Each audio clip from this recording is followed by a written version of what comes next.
ମୁଁ ସୁଶ୍ରୀ ଶିକ୍ଷା ସରସ୍ୱତୀ ଚ୍ୟାନେଲକୁ ତମମାନଙ୍କୁ ସ୍ୱାଗତ। ଆଶା କରେ ତମମାନେ ଭଲ ଥିବ। କାଲି ଆମେ ଗୋଟେ ଭଲ ଟପିକ ଉପରେ ଆଲୋଚନା କରିଥିଲୁ, ମାନ ଗୋବିନ୍ଦଙ୍କ ମହାନତା। ତ ଆଜି ଆମେ ସେକେଣ୍ଡ ଟପିକ ଉପରେ ଆଲୋଚନା କରିବା, ଯୋଉଟା ହଉଛି ରାଘବଙ୍କ ଲଙ୍କା ଯାତ୍ରାନୁକୂଳ। ତ ରାଘବଙ୍କ ଲଙ୍କା ଯାତ୍ରାନୁକୂଳ କବିତାର କବି କିଏ ଥିଲେ? କବି ସମ୍ରାଟ ଉପେନ୍ଦ୍ର ଭଞ୍ଜ।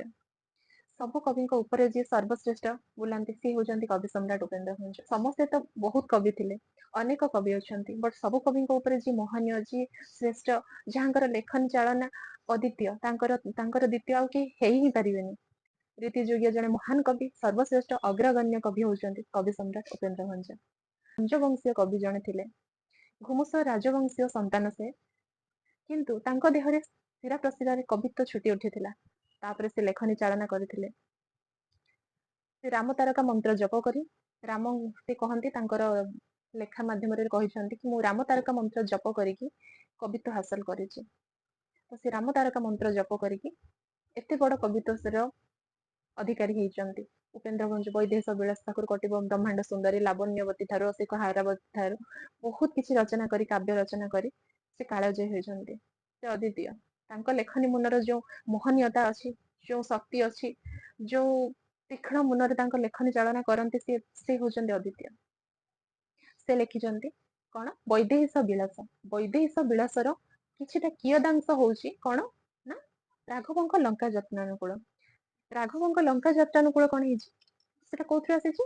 ବୈଦେହୀଶ ବିଳାସର କାବ୍ୟର କିଛି କିୟଦାଂଶ ସଂଗ୍ରହ କରାଯାଇଛି, ସମ୍ପୂର୍ଣ୍ଣ କାବ୍ୟର କିଛି ଅଂଶ। ତ ବୈଦେହୀଶ ବିଳାସରେ କଣ ଅଛି? ବୈଦେହୀଶ ବିଳାସରେ ଅଛି 14 ବର୍ଷ ବନବାସ ରାମଚନ୍ଦ୍ର ଆଉ ମାତା ସୀତା ଆଉ ଲକ୍ଷ୍ମଣ ଯେତେବେଳେ ଯାଇଥିଲେ, ତାପରେ ସେତେବେଳେ ଯୋଉ ଦୁଷ୍ଟ ରାବଣ ସେଠୁ ଜଙ୍ଗଲରୁ ହରଣ କରିକି ମା ସୀତାଙ୍କୁ ନେଇ ଯାଇଥିଲେ।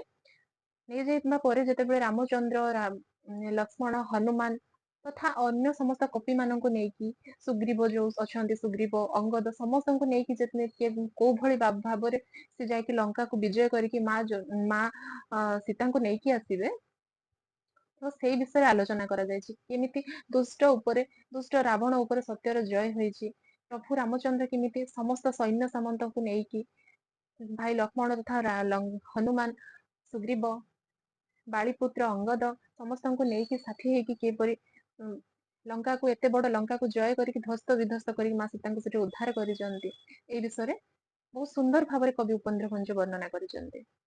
କବି ଉପେନ୍ଦ୍ର ଭଞ୍ଜଙ୍କ ବର୍ଣ୍ଣନା ଶୈଳୀ ଏତେ ସୁନ୍ଦର, ଏତେ ସରଳ କିନ୍ତୁ ନୁହଁ, ସୁନ୍ଦର, ବହୁତ ସୁନ୍ଦର, ବହୁତ ରସସିକ୍ତ, ବହୁତ ମଧୁର, କିନ୍ତୁ ବହୁତ କ୍ଲିଷ୍ଟ।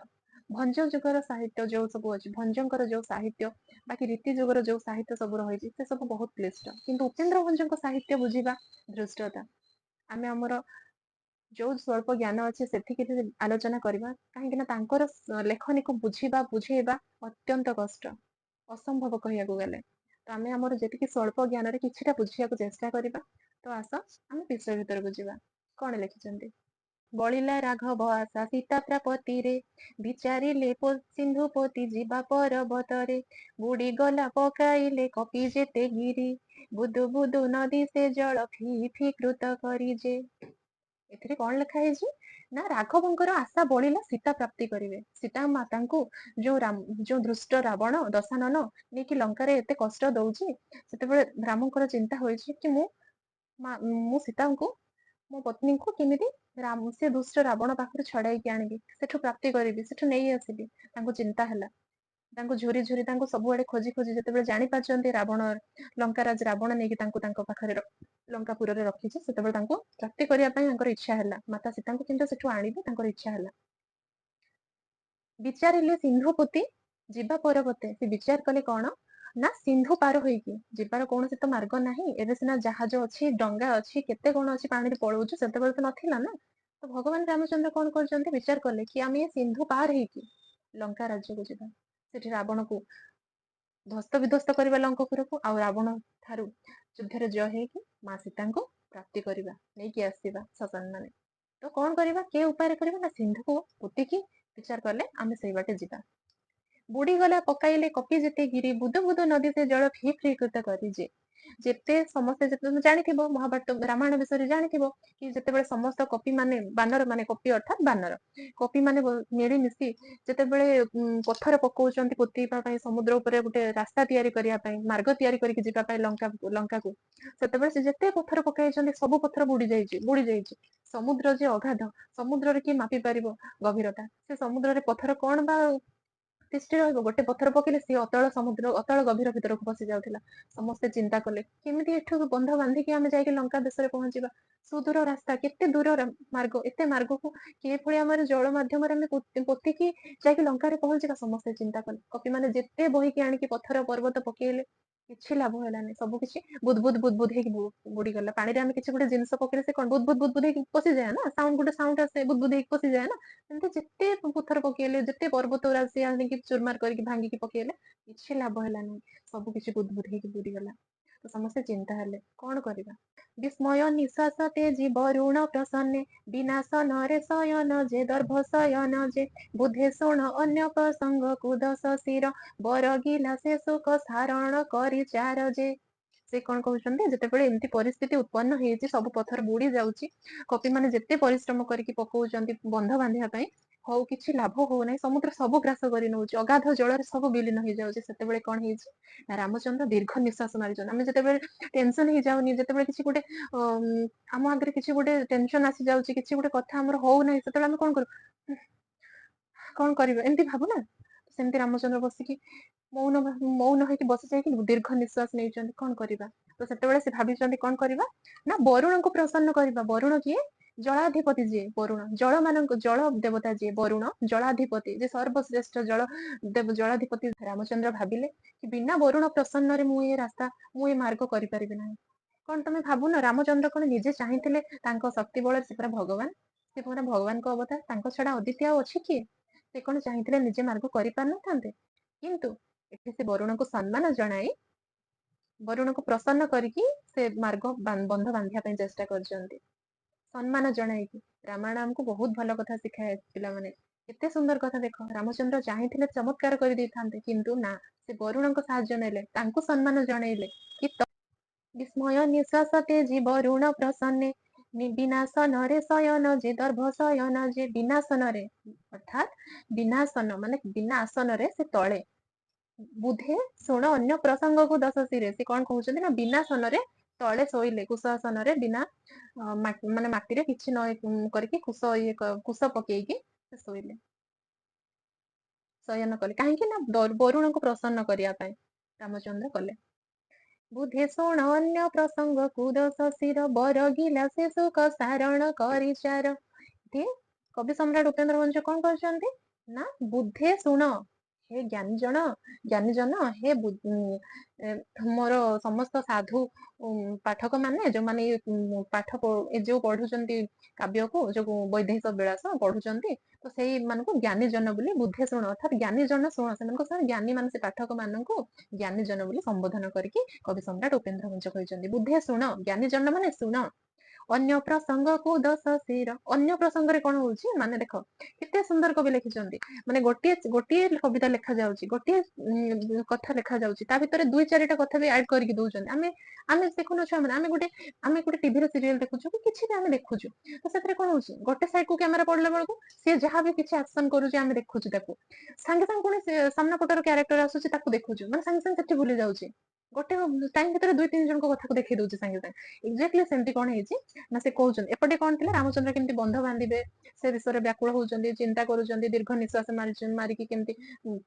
ଚିନ୍ତା କରୁଛନ୍ତି ବରୁଣକୁ ପ୍ରସନ୍ନ କରିବା ଉଦ୍ଦେଶ୍ୟରେ କେମିତି କୋଷ ଆସନରେ ଶୋଇଛନ୍ତି ସେଇ ତାର ସେତିକି ଛବି ଦେଖେଇ ଦେଇ ସାରିଲେ କବି ତାପରେ କଣ କହୁଛନ୍ତି ବୁଧେ ଶୁଣ ଅନ୍ୟ ପ୍ରସଙ୍ଗ ଏ ପ୍ରସଙ୍ଗ ସରିଲା ଏ ପ୍ରସଙ୍ଗ ଏଇଠି ରଖିଲୁ ପୁଣି ପରବର୍ତ୍ତୀ ପ୍ରସଙ୍ଗ କଣ ରହୁଛି ଆର ପଟେ ନା ବୁଧେ ଶୁଣ ଅନ୍ୟ ପ୍ରସଙ୍ଗ କୁ ଦଶ ଶିର ଅନ୍ୟ ପ୍ରସଙ୍ଗରେ କଣ ହେଇଛି ନା ଦଶ ଶିର ତଥା ରାବଣ ଦଶାନନ ଦଶ ଶିର ଅର୍ଥାତ୍ ଯାହାର 10ଟା ମୁଣ୍ଡ ସିଏ କଣ କରିଛି ଦଶାନନ ରାବଣ ଅନ୍ୟ ପ୍ରସଙ୍ଗରେ ତା କଥା ଏବେ ଶୁଣିବା ଅନ୍ୟ ପ୍ରସଙ୍ଗେ ଦଶ ଶିର ବରଗିଲା ସେ ସୁଖ ସାରଣ କରିଚାର ଅନ୍ୟ ପ୍ରସଙ୍ଗରେ ଦଶ ଶିର ବରଗିଲା ଅର୍ଥାତ୍ ପ୍ରେରଣ କଲା ଦଶ ଶିର ପ୍ରେରଣ କଲା କାହାକୁ ଅର୍ଥାତ୍ ପଠେଇଲା କାହାକୁ ତାର ଯିଏ କୂଟନୀତିଜ୍ଞ କୂଟ ଯୋଉ ଅଛି ଦୂତ ଯିଏ ସମ୍ପୂର୍ଣ୍ଣ କୂଟନୀତିରେ ଭରପୁର, ଯିଏ ସମସ୍ତ ଯାଦୁ ବିଦ୍ୟାରେ ଭରପୁର, ଯିଏ ତৎକ୍ଷଣାତ୍ ଆଖି ପଲକରେ ରୂପ ଚେଞ୍ଜ କରିପାରିକି କେତେବେଳେ ସାପ, କେତେବେଳେ ବେଙ୍ଗ, କେତେବେଳେ ବତକ, କେତେବେଳେ ମଣିଷ, କେତେବେଳେ ରାକ୍ଷସ ରୂପ ଚେଞ୍ଜ ହେଇଯାଏ। ତାଙ୍କର ବିଶିଷ୍ଟ ଗୋଟେ ଗୁପ୍ତଚରର ସବୁଠାରୁ ବଡ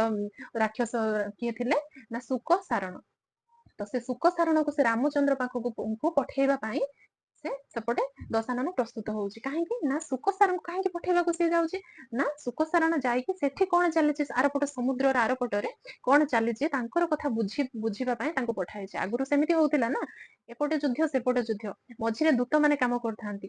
ଏପଟେ କଣ ତାଙ୍କର ଯୁଦ୍ଧ ନୀତି ଚାଲିଛି, କଣ କିଏ ପଟେ ଯୁଦ୍ଧ କରିବେ, କୋଉ ପଟେ ଆକ୍ରମଣ କରିବେ ସେଟା ବୁଝିବା ପାଇଁ ତାଙ୍କର ଦୂତ ଛାଡିଥିବେ, ଏମାନେ ଏମାନଙ୍କ ଦୂତ ଛାଡିଥିବେ ତାଙ୍କର ଯୁଦ୍ଧ ନୀତି କଣ କୌଶଳ କଣ ବୁଝିବା ପାଇଁ। ତ ସେମିତି ରାବଣ ଶୁକ ସାରଙ୍କୁ ପ୍ରେରଣ କରିବା ପାଇଁ ତାଙ୍କୁ କଣ କରିଛି ନା ଆଦେଶ ଦେଇଛି ତମେ ସେଠିକି ଯାଅ। କଣ ଅଛି ନା ବରଗିଲା ସେ ଶୁକ ସାରଣ କରି ଚାର, ବରଗିଲା ଅର୍ଥାତ ପ୍ରେରଣ କଲା କି ତମେ ଶୁକ ସାରଣ ସେଠିକି ଯାଅ, ଦଶାନନ ପ୍ରେରଣ କଲେ। ବିଭୀଷଣେ କହ ଜ୍ୟେଷ୍ଠ ଭ୍ରାତା ପିତା ସରି, ଯାଇକି କହିବ ବିଭୀଷଣଙ୍କୁ ଜ୍ୟେଷ୍ଠ ଭ୍ରାତା ପିତା ସରି, ଜ୍ୟେଷ୍ଠ ଭ୍ରାତା ବଡ ଭାଇ ହଉଛି ପିତା ସମାନ, ବୁଝି ନ ବୁଝି କୋ ପିତା ବାଣୀ ପିତା କରି ଯେ, ସେ କଣ କହୁଛନ୍ତି ନା ଯାଇକି ବିଭୀଷଣଙ୍କୁ କହିବ ହେ ଶୁକ ସାରଣ ତମେ ବର୍ତ୍ତମାନ ଯାଅ ସେଠି କଣ ଚାଲିଛି ଦେଖିକି ଆସିବ, ଆଉ ତମେ ବିଭୀଷଣକୁ ଯାଇ କହିବ ଜ୍ୟେଷ୍ଠ ଭ୍ରାତା ହଉଛି ପିତା ସମାନ, ବୁଝି ନ ବୁଝିକି ମୁଁ କିଛି କଟୁ କଥା କହିଦେଇଛି, ପିତା କଥା ତାକୁ କହିଦେଇଛି, ସେ କାହିଁକି ମୋ କଥା ରାଗୁଛି। ଯେତେବେଳେ ରାମଚନ୍ଦ୍ରଙ୍କ ସାଙ୍ଗରେ ରାବଣର କଣ ହେଇଛି ନା ରାବଣ ରାମଚନ୍ଦ୍ରଙ୍କ ସାଙ୍ଗରେ ଯେତେବେଳେ ଶତ୍ରୁତା କରିଛି, ମାତା ସୀତାଙ୍କୁ ରାମଙ୍କ ପାଖରୁ ଛଡାଇ ଆଣିଛି, ତାଙ୍କୁ ଆଣିକି ମାତା ସୀତାଙ୍କ ସାଙ୍ଗରେ ଧୃଷ୍ଟତା କରିଛି, ତାଙ୍କୁ ନେଇ ଆସିଛି ହରଣ କରିକି, ସେତେବେଳେ କଣ ହେଇଛି ନା ବିଭୀଷଣଙ୍କ ସାଙ୍ଗରେ ତାଙ୍କର ତିକ୍ତତା ହେଇଛି। ବିଭୀଷଣ ଥିଲେ ରାମ ଭକ୍ତ, ବିଭୀଷଣ ଥିଲେ ଜଣେ ଜ୍ଞାନୀ। ତ ବିଭୀଷଣଙ୍କ ସାଙ୍ଗରେ କାହିଁକି ଯୁକ୍ତି ତର୍କ ତାଙ୍କର ହେଇଥିଲା ନା ବିଭୀଷଣ ତାଙ୍କୁ ବୁଝାଇଥିଲେ ଭ୍ରାତା ତମେ ମୋ ଠାରୁ ବଡ, ତମେ ହଉଛ ମହାଜ୍ଞାନୀ, ତମେ ରାକ୍ଷସକୁ ତମେ ହଉଛ ଜଣେ ବ୍ରାହ୍ମଣ ଠାରୁ ଜନ୍ମ, ତାଙ୍କର ରାବଣଙ୍କର ପିତା ଥିଲେ ଜଣେ ବ୍ରାହ୍ମଣ, ତାଙ୍କ ମା ଥିଲେ ଜଣେ ରାକ୍ଷସ, ତେଣୁ ରାବଣ ଥିଲେ ଉଭୟ ବ୍ରାହ୍ମଣ ଆଉ ରାକ୍ଷସର ସମ୍ମିଳନୀର ଜନ୍ମ। ତ ରାବଣ ଥିଲା ମହାଜ୍ଞାନୀ, ରାବଣ ଠାରୁ ଜ୍ଞାନୀ ସଂସାର କେହି ନାହିଁ, ସେ ଜ୍ଞାନୀ ଜଣେ ବ୍ରାହ୍ମଣର ପ୍ରକୃତି ତା ଭିତରେ ଅଛି, କିନ୍ତୁ ତାର ଯୋଉ ରାକ୍ଷସ ପ୍ରବୃତ୍ତି ଯୋଉ ରହିଲା, ତାର ଯୋଉ ରାକ୍ଷସ ଚିନ୍ତାଧାରା ରହିଲା, ସେ ଯୋଉ ଦୃଷ୍ଟ ପ୍ରକୃତିର ହେଇଗଲା, ତାକୁ ରାକ୍ଷସ ରାଜ ବୋଲି କହୁଛ, କିନ୍ତୁ ସେ ଜଣେ ବ୍ରାହ୍ମଣ, ତାର ପିତା ଥିଲେ ଜଣେ ବ୍ରାହ୍ମଣ। ତ ସିଏ ଯେତେବେଳେ ରାବଣ କଣ କରିଛନ୍ତି, ଯେତେବେଳେ ମା ସୀତାଙ୍କୁ ହରଣ କରିକି ନେଇ ଆସିଛନ୍ତି, ସେତେବେଳେ ବିଭୀଷଣ ତାଙ୍କୁ କହିଛନ୍ତି ଏ ତମେ କଣ ଧୃଷ୍ଟତା କଲ, କଣ ମୂର୍ଖାମି କଲ, ଏଇଟା ତମ ପାଇଁ ଶୋଭା ପାଉନି, ତମେ ଜଣେ ବ୍ରାହ୍ମଣ ସନ୍ତାନ, ତମେ ଜଣେ ମହାଜ୍ଞାନୀ, ତମେ ହଉଛ ପରମ ଶୈବ ଭକ୍ତ, ତମେ ହଉଛ କେତେ ଜ୍ଞାନର ଅଧିକାରୀ, ତମେ ଦଶାନନ, ତମ 10 ଶିରରେ ଜ୍ଞାନ ଭର୍ତ୍ତି ହେଇ ରହିଛି, ବ୍ରହ୍ମା ତମକୁ ବରଦାନ ଦେଇଛନ୍ତି, ତମେ ଆଜି ଗୋଟେ ନାରୀକୁ ହରଣ କରି ଆଣିଲ, ୟାଠାରୁ ପାପ କଣ ଅଛି, ୟାଠାରୁ ଧୃଷ୍ଟତା କଣ ଅଛି। ଏହାକୁ ତମେ ଯଥାଶୀଘ୍ର ରାମଚନ୍ଦ୍ରଙ୍କୁ ମା ସୀତାଙ୍କୁ ଫେରେଇ ଦିଅ, ମା ହଉଛନ୍ତି ଦେବୀ ତୁଲ୍ୟ, ଅନ୍ୟର ସ୍ତ୍ରୀ ହଉଛନ୍ତି ଦେବୀ ତୁଲ୍ୟ, ତାଙ୍କୁ ତମେ ଆର ଆଖିରେ ନ ନାହିଁ, ତାଙ୍କୁ ତମେ ଫେରାଇ ଦିଅ, ଏମିତି ସେ ବଡ ଭାଇଙ୍କୁ ତଥା ଦଶାନନଙ୍କୁ ବୁଝାଇଥିଲେ। ସେ ଧୃଷ୍ଟତା କରି ତାଙ୍କୁ ବହୁତ କଥା ନାନା କଟୁ କଥା କହିକି ବିଭୀଷଣଙ୍କୁ ଗାଳି ଦେଇଥିଲେ। ତ ବିଭୀଷଣ କଣ କରିଥିଲେ, ରାତାରାତି ରାମଙ୍କ ପାଖକୁ ଆସିକି ଶରଣ ପଶିଥିଲେ। ତ ସେଥିପାଇଁ ଶୁକ ସାରଣକୁ ପ୍ରେରଣ କରିକି କହୁଛନ୍ତି, ରାବଣ କହୁଛି କି ତମେ ଯାଅ ଯଥାଶୀଘ୍ର ଶୁକ ସାରଣ, ତମେ ଯାଅ ସେଠି କଣ ଚାଲିଛି ତମେ ଦେଖିବ, ରାମଚନ୍ଦ୍ର କୋଉ ଭଳି ଭାବରେ ସେଠି ତାଙ୍କର ଯୁଦ୍ଧ ନୀତି ରଚୁଛନ୍ତି ସେଟା ଦେଖିବ, ଆଉ ବିଭୀଷଣଙ୍କୁ ଯାଇକି କହିବ, ମୋ ସାନ ଭାଇଙ୍କୁ ଯାଇକି କହିବ କି ସେ ମୋ ଉପରେ ନ ରାଗୁ, ମୁଁ ହଉଛି ତାର ଜ୍ୟେଷ୍ଠ ଭ୍ରାତା, ଜ୍ୟେଷ୍ଠ ଭ୍ରାତା ହଉଛି ପିତା ସମାନ, ଆଉ ପିତା ଉପରେ କିଏ କଣ କ୍ରୋଧ କରିପାରେ, ତ ତମେ ଯାଇକି ତାକୁ ବୁଝାଅ, ତାକୁ କୁହ କି ମୁଁ ରାଗରେ ତାକୁ କଣ କଟୁ କଥା ପିତା କଥା କହିଦେଇଛି, ତାକୁ ସେ ନ ଧରୁ, ପିତା ତୁଲ୍ୟ ବାକ୍ୟକୁ ନ ଧରୁ, ତେଣୁ ଯାଇକି ଏଇ କଥା ବୁଝେଇବ। ଏଇଠି ରଖୁଛୁ, ଆଉ ଗୋଟେ ନେକ୍ସଟ ଭିଡିଓରେ ୟାର ପାର୍ଟ 2 ଆଲୋଚନା କରିବା। ଧନ୍ୟବାଦ।